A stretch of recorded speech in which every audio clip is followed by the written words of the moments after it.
Je voudrais vous faire écouter Olivier Faure, parce qu'on n'en a pas encore parlé ensemble de la gauche, d'ailleurs, eux aussi. Il y a beaucoup de réunions ce soir, ça réfléchit beaucoup. Il y a le LR d'un côté, le bureau national du PS, et selon le chef du Parti socialiste, il n'y a plus aucune garantie de non-censure.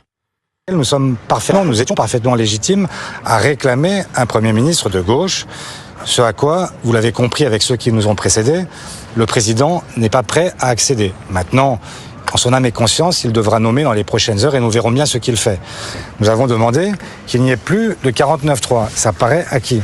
Mais nous avons demandé aussi à ce que tous les sujets soient sur la table et qu'il n'y ait aucun sujet interdit, ni sur le pouvoir d'achat, ni sur les retraites, ni sur aucun sujet.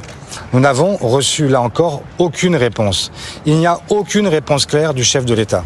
Aucune. Au rythme où les choses vont, et dans les conditions dans lesquelles nous sommes aujourd'hui, comme nous n'avons obtenu aucune garantie, tenez-le-vous pour dit, il n'y a aucune garantie de non-censure de notre part. Bon, décidément, ils veulent mettre un ministre de gauche depuis belle lurette maintenant, pardon, pour l'expression. Mais enfin, c'est la déception au tournant pour Olivier Faure une nouvelle fois. Quand ça veut pas, hein, vraiment. Ouais. C'est encore une fois. Au moins, il est cohérent là sur ce point, Emmanuel Macron. Et à chaque fois, Emmanuel Macron lui fait croire, ce sera peut-être un Premier ministre de gauche. Ouais. Il le convoque, il l'appelle, ils envoient des SMS. À chaque fois, le Parti socialiste plonge, se dit peut-être c'est notre tour, peut-être c'est notre tour. Mais et à la fin, Emmanuel Macron ne veut pas. Il veut que ça reste un Premier ministre du socle commun, et donc ce ne sera pas la gauche. Ça, c'est sûr et certain. Victor Hérault. Peut-être faut-il rappeler pour nos auditeurs également l'équilibre des forces au sein de l'Assemblée nationale. On a un quart qui appartient au Rassemblement national et à l'UDR. On a 40% qui représentent le socle commun ou ce qu'il en reste, en tous les cas les partis du centre et de la droite. Et puis on a un tiers pile poil, 33% pour ce qui est de la gauche. Donc si vous voulez, c'est avec cet équilibre-là qu'il faut. Le calcul d'Emmanuel Macron, c'est dire je prends les 40% qui sont au centre et puis j'essaye d'avoir le Parti socialiste.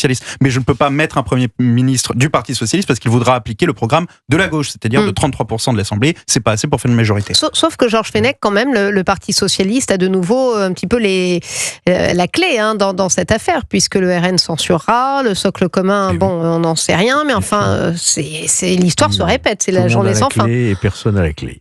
En réalité, moi, ce que je retiens comme événement principal, majeur de cette journée, c'est qu'on est passé en 2022, où il y avait une majorité relative, après la dissolution 2024, on est passé à un socle commun, parce qu'il n'y avait même plus de majorité relative, et qu'aujourd'hui, le socle commun a volé en éclats.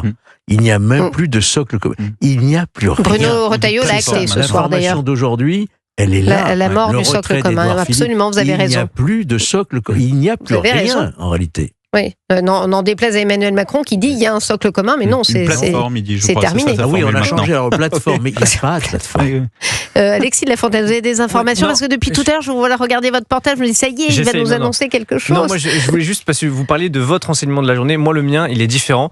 C'est que ça fait des mois et même des semaines qu'on est dans cette instabilité politique, et pendant ce temps-là, à l'Assemblée nationale, il ne se passe rien. Quand je vous dis rien, c'est-à-dire que je suis à l'Assemblée nationale tous les jours. Il ne se passe rien. Il n'y a pas une loi sur la sécurité, une loi sur l'immigration, une loi sur le pouvoir d'achat, une loi sur le service public. Ah si, ils veulent nous mettre la loi sur la fin de vie le 20 octobre. Oui, ça, il ne se passe rien à l'Assemblée nationale. Je ne sais pas pourquoi, mais une loi majeure qui a été adoptée à l'Assemblée nationale. Notre pays est totalement à l'arrêt, et ça, il faut vraiment le dire, c'est l'urgence absolue. Les Français ne sont absolument pas écoutés. Et la tambouille politique vraiment dégoûte les Français. Oui, mais là, c'est une question de temps, me semble-t-il, avant peut-être une dissolution qui semble inévitable. Oui, parce que, si vous voulez, là, on a eu, je ne sais pas si on se rend compte historiquement de ce que ça représentait, le gouvernement Le Cornu 1, si jamais il y en a un 2, le gouvernement, j'appelle ça un gouvernement train-couchette, c'est-à-dire que vous rentrez dans le train, il est 19h40, on va se coucher dans la couchette. Il les supprime, je vous signale, les trains-couchettes, vous avez vu il les supprime dans l'Est, plusieurs lignes, donc vous voyez, votre métaphore était toute trouvée. Un gouvernement de 14 heures, je ne sais pas si on se rend, c'est inédit dans l'histoire de France. Donc si vous voulez, là, c'est absolument inextricable. Et Georges avait parfaitement raison de rappeler que pour les entreprises, et notamment les collectivités territoriales, c'est un drame. On ne se rend pas compte, mais c'est un drame. Malheureusement, je pense que l'histoire n'est pas terminée.